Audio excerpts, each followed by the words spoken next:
Hi, welcome back to my YouTube channel. My name is Courtney, you can call me Court, and I just got my nexplanon birth control implant removed after only having it in for 9 months. There she is, and there she is. Because I'm a freak, I asked to keep it, but yeah, it has been 9 months since I got the implant inserted back in July. And I really wanted it to work out for me. Like, don't get me wrong, I really loved the idea of just a simple procedure, something less invasive than a vaginal insertion just in the arm here. I am not kidding. I have been spotting, bleeding just a little bit here and there every single day, pretty much. There's been like 5 or 6 days in between, but every single day since July. So it's been 9 months of irritating micro cramps and soiled underwear. Like, honestly, I just thought I would go through like some of the reasons why I decided to get it removed and what the removal was like, just in case you're doing some like research on YouTube like many of us do before things like this. We go onto the internet and we see what real people have to say. So this is my what I, a real person, have to say video.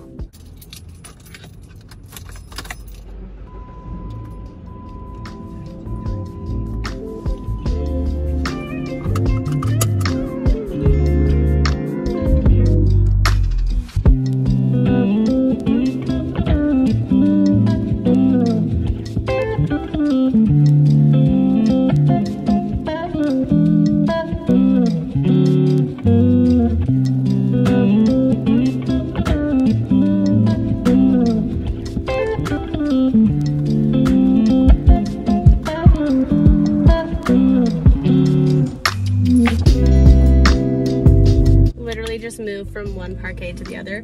I'm meeting my boyfriend for lunch, okay? So let's talk about the nexplanon experience, because I really, as I said, wanted this to work out for me. I'm not a huge fan of hormonal birth controls as it is. That's why I didn't just start on a pill. And I was also under the impression that this implant had a more of a micro dose, if you will, like a lower dose. In reality, they're just measured differently, but they're about the same. Don't know why I was confused on that. I did my research. So some of the things that I was experiencing, like right off the bat, was the spotting, mood swings, irritation. But I also had a couple of really interesting things, and I did ask my doctor about it today in this appointment. Is that a plastic bag flying in the wind? No, it's a bird. Okay. I asked my doctor about it today because I've been having skin issues, and if you watch my videos all the time, thank you. Speaking of which, like and subscribe, because I don't know, you're watching this video, so it really helps me out, and I'm trying to grow and monetize my channel, so I would really love you if you just took a second to press the like button. Okay. I have been having weird skin issues, like, I don't know why, but I've developed sudden like allergies. First of all, to what I'm assuming is one of my serums, because I stopped using it and my skin has cleared up a bit, but I was getting these dry patches that you could just like literally like flake away the skin as if it was like a sunburn on my face, around my eyes, on my eyelids at one point, and I was getting hives under my armpits. And all of this started after I was on the birth control, so I was kind of like, is it possible that the hormones are like making my skin more sensitive to things? I asked the doctor about it today, and she basically said that she doesn't know. That she has no idea whether or not that could be a factor, but if I notice a change now that I'm off the hormones, then it's highly likely that they did have an effect on my skin. There's always a possibility of issues beyond acne and weight gain and mood swings, right? This is exactly how my doctor put it, I'm not kidding. She said, if we had a perfect solution to contraception, we wouldn't have to change it every 5 years, every 3 years, or refresh it in our system. What I'm trying to say is you wouldn't have to get your IUD replaced or your implant replaced or try different forms of hormonal birth control. If we had a perfect solution for everyone, we would know the answer, but it's just so vast and everyone's body kind of is different, just genetically. We don't know, but I will let you know, because within 7 days, she said the hormones should leave my body and it will be back to a natural flow cycle. And she said to expect my first period again roughly 30 days after the 7 days. This is just recent, but I have been having more hormonal pimples, not acne. I wouldn't call it acne, but I don't usually get like spots, especially on my cheeks. Like, if anything, it's always around my chin due to the hormone. And another really interesting thing that was happening to me, this could just again be a total fluke, but like back in October, I decided, you know, like I saw something on the internet like, oh, you need more iron in your body, you probably need iron. And I was like, you know what, I was like a peach. I've been meaning to take iron for a while, so I started taking some iron supplements, thinking, I don't know, self-diagnosing myself would be a good idea. And I have no idea if this is related, but when I started taking the iron, I would have flash flood periods, like insane cramping and rapid bleeding. Not necessarily heavy bleeding, but like rapid. Like it would I just have like sudden bleeding. And then I stopped taking the iron and that stopped happening. So I was like, okay, I don't know if I need iron. I don't know. If anybody knows anything about that, you can let me know in the comment section. And then we need to talk, we do really need to talk about the mood swings.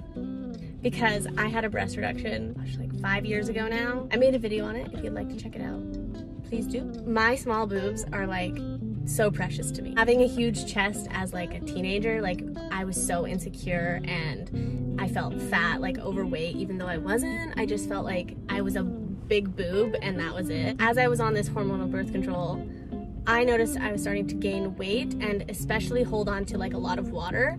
So like there was like a lot of bloating and water retention. My body does hold weight in my breasts. Like that's where I gain weight. My boobs and like if I had a choice, I wouldn't have boobs, basically. I just find them so annoying. I don't feel like sexy or anything with them. I feel I would rather have a flat chest and never have to wear a bra and be able to run freely without them flapping in the wind. Anyway. What I'm trying to say is, as soon as I started to notice myself gaining weight in my chest again, the hormones and the mood swings kicked in and I basically had like a mental breakdown for like 2 days, solid week of sadness because the luxury of having a breast reduction, I felt comfortable in my skin for the first time in my life and I felt like in my head they were gonna come back and just like haunt me. Like literally come back to their full size and haunt me and I did not like the idea of that. So I'd have a mental breakdown and spiraled and I was like feeling so ugly and like the opposite of confident, just so uncomfortable in my own skin. I just have to accept that my body changes and yes, it's due to these hormones that I've brought upon myself, but I really needed to show myself kindness and love and say, you know what, they're never gonna be as large as they were. I had to find love for that and remind myself that I'm beautiful and it's not as dramatic as I think it is. So that was pretty hard for me. That was a little bit rough. Yeah. We got through it. So to sum it up, I was experiencing mood swings, consistent spotting for literally 9 months, which is the main reason why I said, I am so done. I will say it was a good experience overall because I had a really wonderful doctor at Willow Clinic in Vancouver. I will leave the link to that in the description if you ever need any female healthcare. They are the spot to go in the city. They're really the only option, but they are good at what they do. Pretty much at this point, my arm is supposed to heal up as normal. It's just a small incision where they basically numbed my arm and massaged it out. I said, you're like giving me a massage. She was like, yeah, let's call it that. Basically, they just push it out and bam, sham-a-lam. Bam, sham-ba-lam. I'm a freak. Don't ask me about it, okay? Really just looks like a stick, though. I'm like, where do the hormones go? You little shit caused me a mental breakdown multiple times.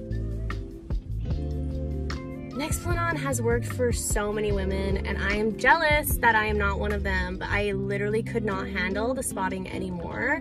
And I was grateful that my doctor validated me in that and saying, yes girl, that's annoying and it's probably not getting any better. Don't expect it to change anytime soon. If you want to keep it, just realize that your body is gonna be volatile with the spotting. Anyways, thank you for coming to my Nexplanon update video. It's gonna feel so good to have like my body back and I feel like some of my sanity. So I'm being dramatic, but in all honesty, it's really hard to regulate those things in yourself, so I think I did a pretty good job. Like this video, subscribe to my channel.